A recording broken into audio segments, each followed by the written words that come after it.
James Farr here, live from Pasadena Media Studios. Get ready for more piercing and provocative. The Conversation Live starts now.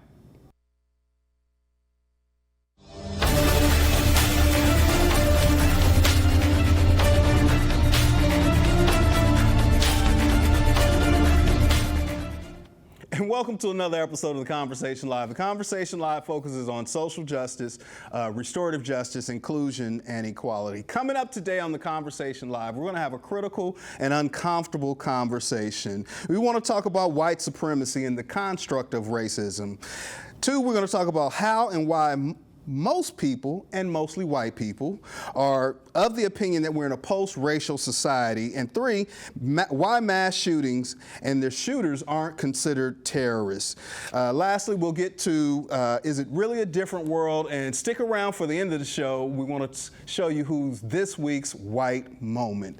But coming up, I want you to join my guest, Marjani Forte Saunders. She's in the seat today. She's here to discuss the People's Institute of Survival and Beyond, and they support anti-racism efforts around the country and around the world. Marjani, thank you so much for joining me today. Happy to be here. Good. You know, I love your spirit. We were laughing off camera, but we're really going to deal with some serious stuff, right? I mean, racism, white supremacy. So Jared, let's go ahead and cue up this first package. Some Democrats seem to think that our president is a white supremacist. You've been very clear that you believe the president is a racist. Is the president a white supremacist? He is. This president has fanned the flames of white supremacy in this nation. One of your 2020 rivals, Congressman Beto O'Rourke, told me this morning that he believes President Trump is a white supremacist. Or a white nationalist. Do you agree? I do. When he said after Charlottesville, there were, and I quote, very fine people on both sides.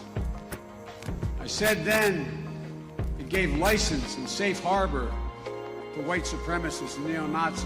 All of the evidence out there suggests that we have a president who is a racist, who is a xenophobe, who appeals and is trying to appeal to white nationalism. He's talked about trying to get brown people and black people out of this country. He's talked about shithole countries. Tonight, President Obama with a rare rebuke, not mentioning President Trump by name, but clearly referencing his rhetoric, writing, "We should soundly reject language coming out of the mouths of any of our leaders that feeds a climate of fear and hatred or normalizes racist sentiments." Welcome back. And to that, the president responded this way last week. Let's take a look, Jared.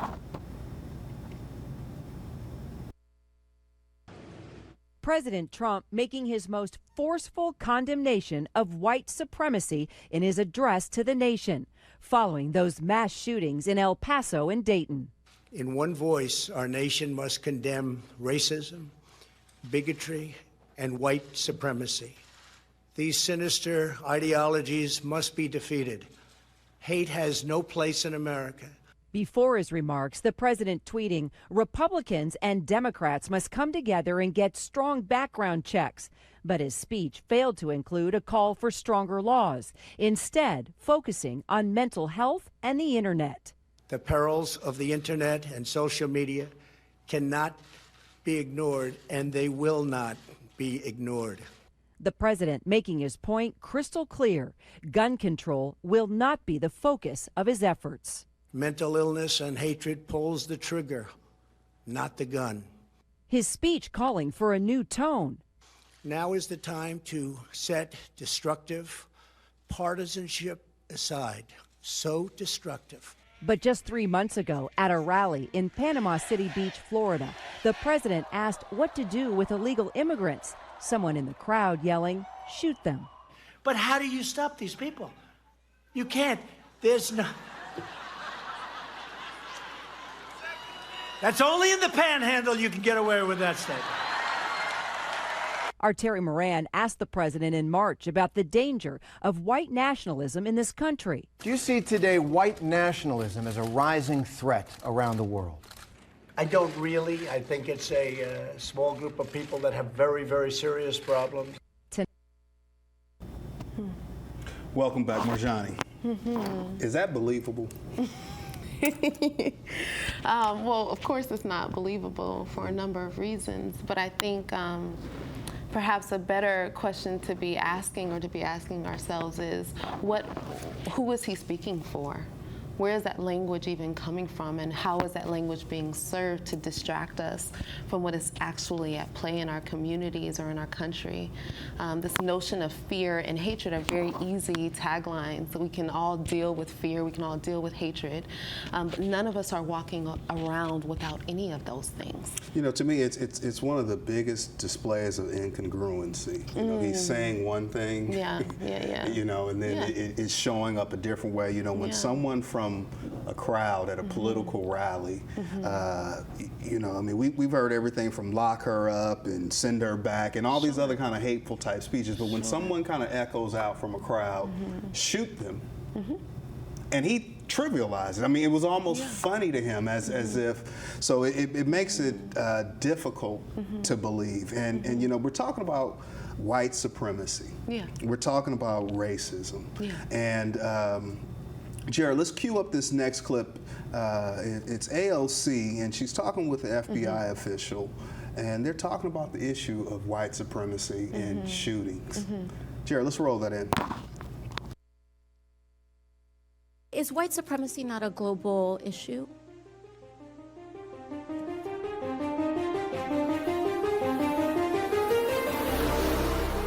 We've seen white supremacist attacks that were clearly domestic terrorism. Experts, in fact, the acting AG, Jeff Sessions, even called some of these incidents domestic terrorism incidents. The Emmanuel AME Church shooting of Black Americans in Charleston and the Tree of Life synagogue shooting in Pittsburgh of Jewish people, those were only designated and charged as hate crimes, not domestic terrorist incidents. You're not going to find an actual charge of domestic terrorism out there.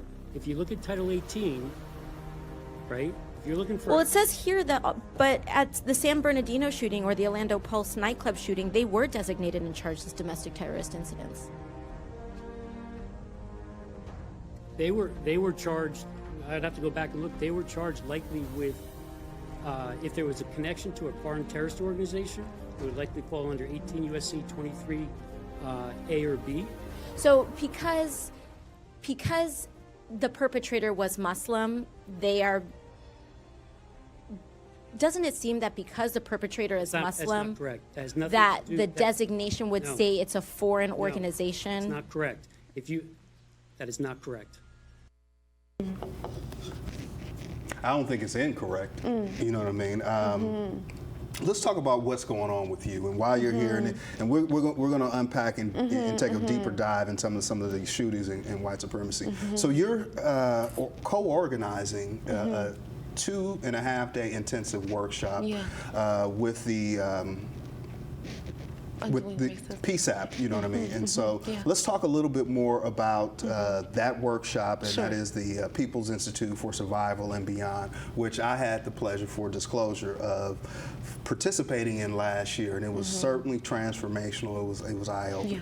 What's going on at this workshop? And it starts on the September the 4th. September 4th to the 6th. Okay. Yeah. What's going on? I mean, what's the backstory behind the organization of the workshop? Sure.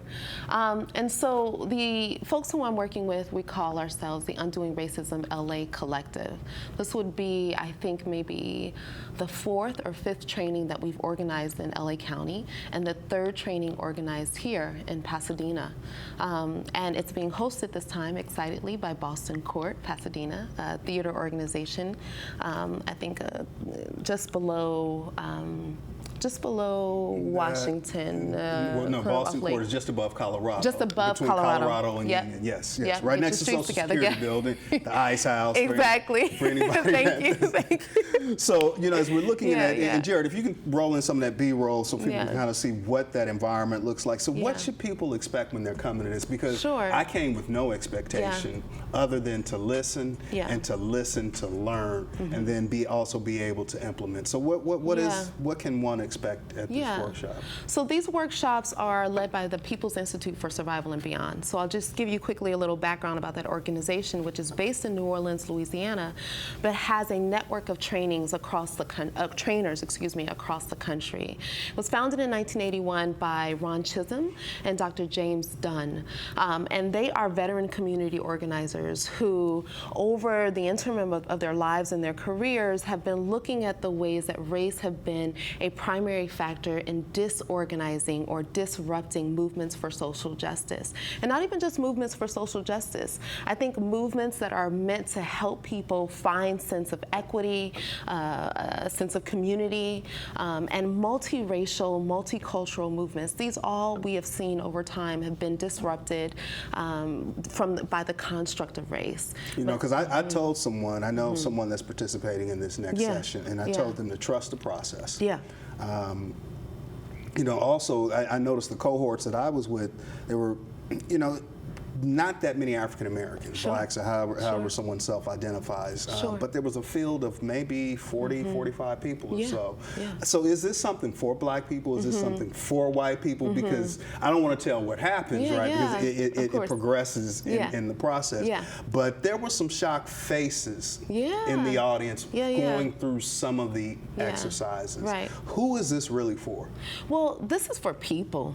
I would say that this is for people who are looking at not only how ineffective we've really been at finding equity in our country, much less our society, but also people who are looking at how to connect and build with communities that do not necessarily look like them, that do not operate necessarily like them, but that can see themselves reflected in each other. I think this workshop is looking at the very organizations who are responding to, for example, the LA County Arts Commission, who is asking them to look at equity in their mission statements and in their board meetings. What does that really mean? That means that this is a workshop for you to help you understand really what equity is and what racial justice, much less social justice, and all forms of oppression, where they are rooted, both historically and culturally and in our current state of affairs. Because I know one of the facilitators pointed out, and I loved her spirit, I loved her energy. That even within organizing, if like maybe in some, without naming any specific organizations, but women's movements, we'll just use that as a blanket statement. Yes, of course.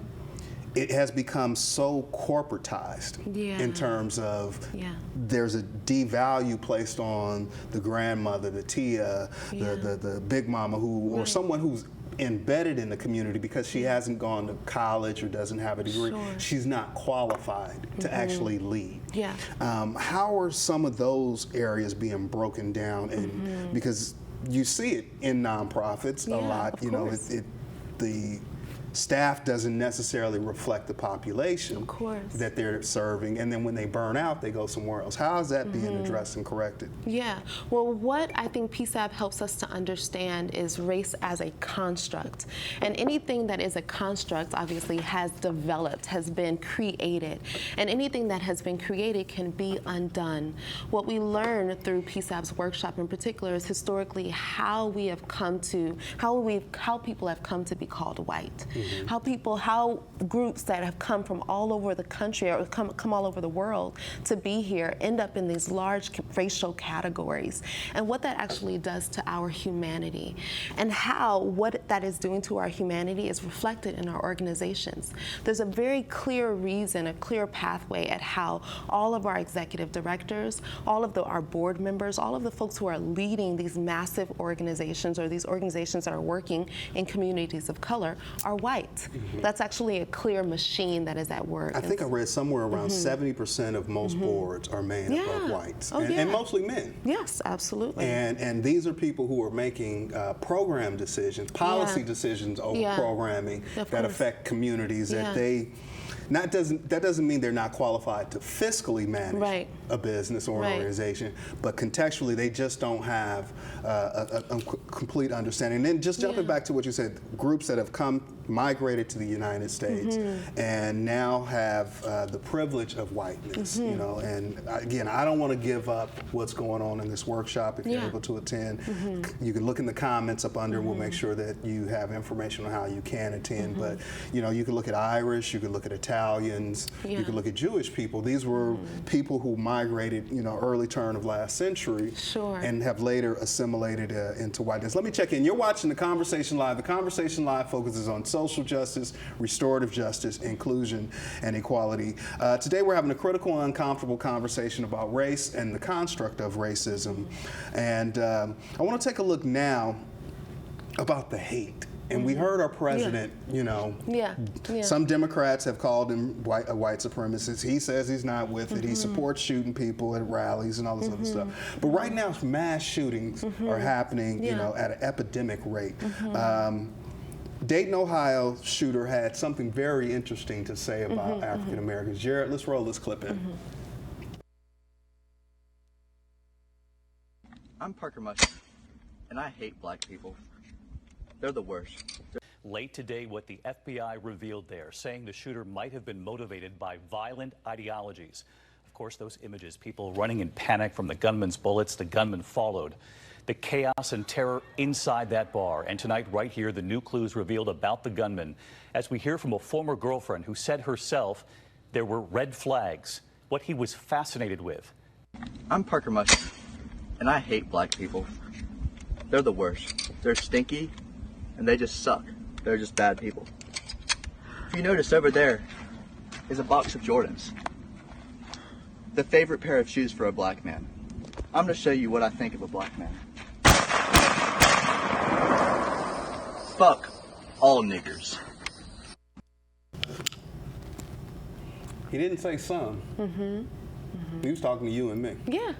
Why is it that white America for that matter, is unwilling to accept these acts of violence as terrorism? I mean, they want to call it mental health. They want to say the gun didn't shoot somebody, the person did. Why can't they accept that? Well, let's look at Connor Betts. Let's look at who he is. This is a young white male coming from a suburban neighborhood. His obituary was published in the paper that absolutely said, we just respect the families who want to give, who want to honor their loved ones. The very loved one who took a gun to a bunch of people in Dayton, Ohio. And killed his own sister And before killed that. his own sister. Right. And this is what his family is saying when they call him, I think they called him an intelligent, loving person.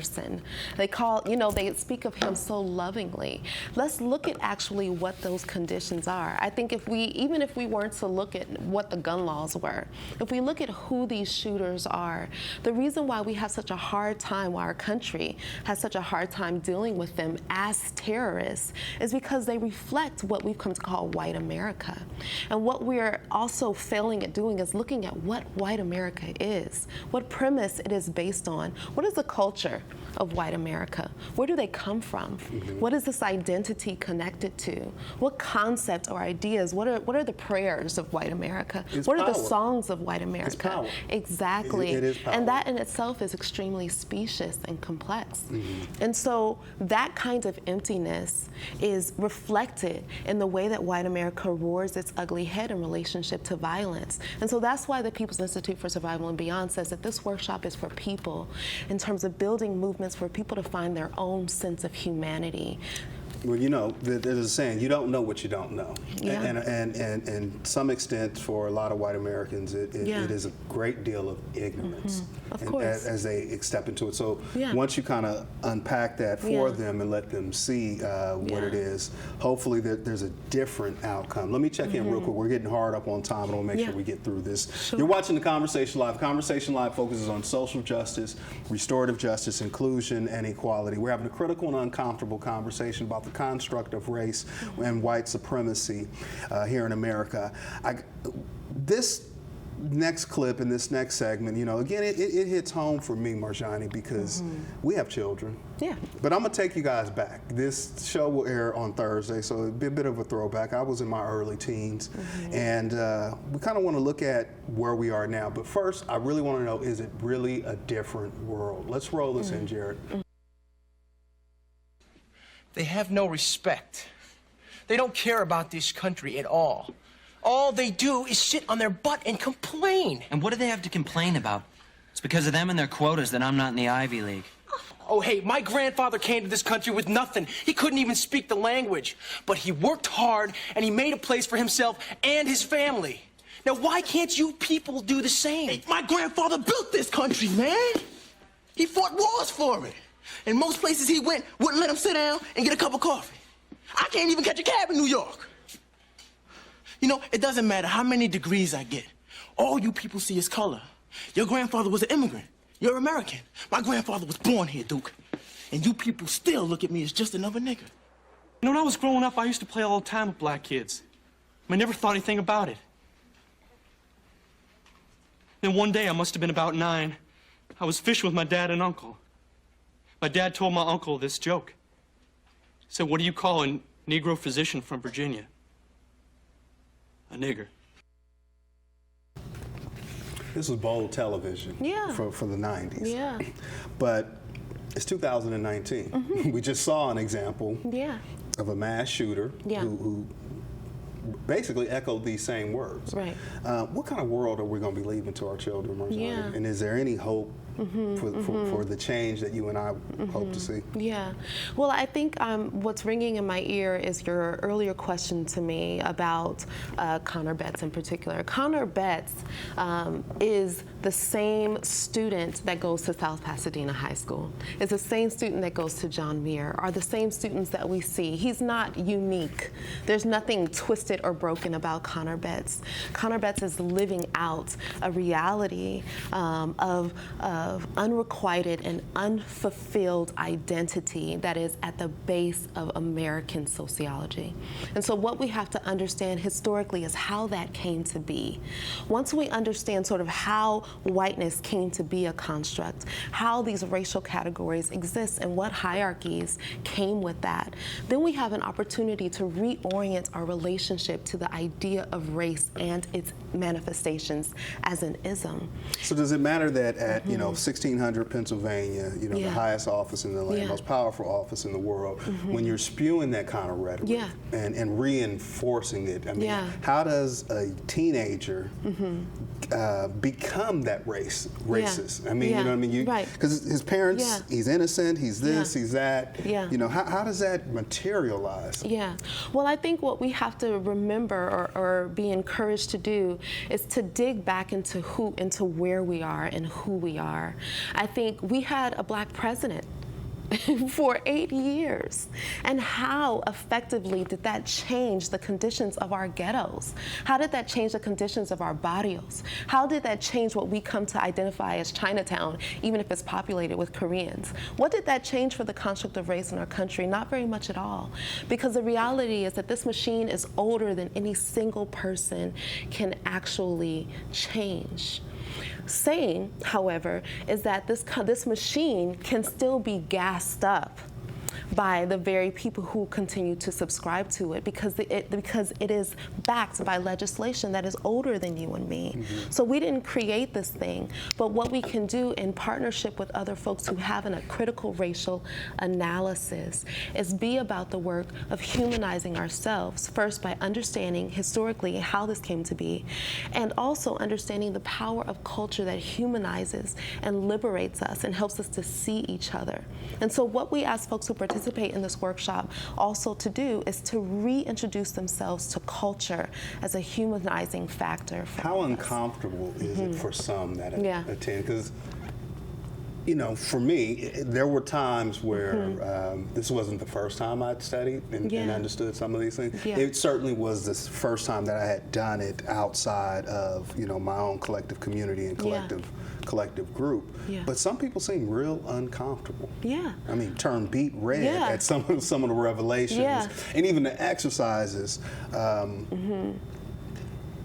just looking at you have a son. Your son's what, 3, 4? Okay, I got a 4-year-old. He's almost 4 in October. Okay, I got an 11-year-old daughter. What kind of world are we gonna? You asked me that. I missed it. Because I know. We haven't been out of it quite as long as we were in it. You know what I mean? And so I get the long view of change, but what world are we living? Because our kids are being raised totally different. Their environments are different. But what world are we leaving for them?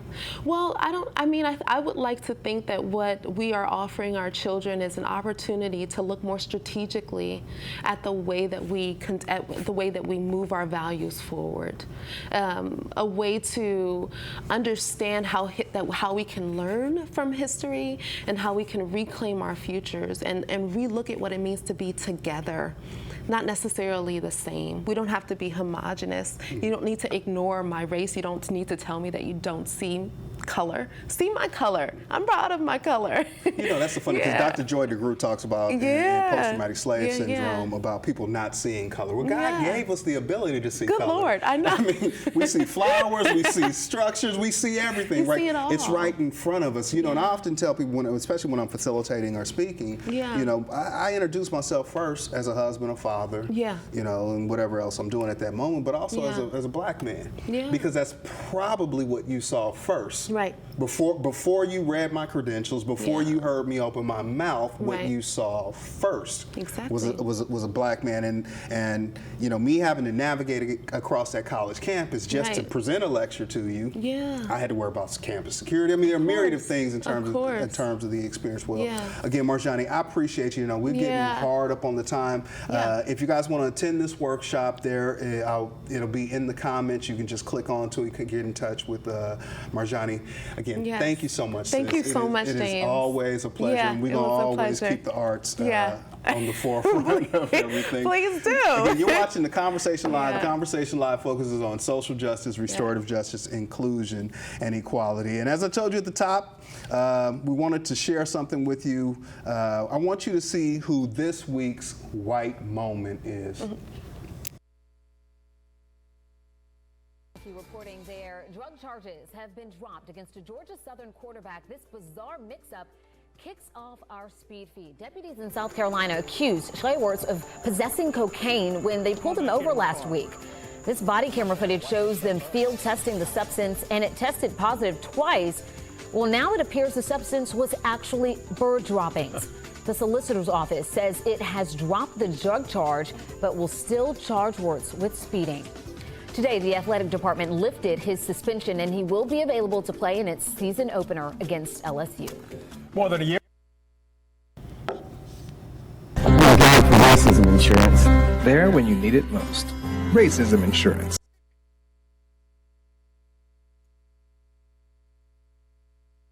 Poop is now cocaine. Join us next week. We'll have another critical and uncomfortable conversation. Till then, I'm your host, James Farr. As always, agape.